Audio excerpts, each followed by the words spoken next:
Dunanay madangpan nga health center ang mga residente sa Barangay San Miguel, Matanao, Davao del Sur. Kay kagahapon, Setyembre 12, formal lang gi-turn over sa provincial government ang bagong pasilidad. Kapin 2 million pesos ang kantidad sa natukod nga health center. Nangunay sa ribbon cutting ug turnover ceremony sa proyekto si Governor Yvonne Cagas. Pagigugma sa mga katawan labi na Nodo Cagas.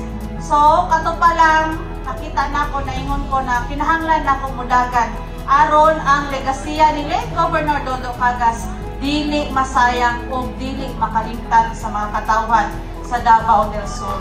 Misaksisab sa aktibidad ang mga opisyal sa Barangay Matanao ug lokal na gobyerno, barangay health workers, nurse ug mga residente sa lugar. Kay kining maong health center, dugay na namo ning ipangandoy tungod kay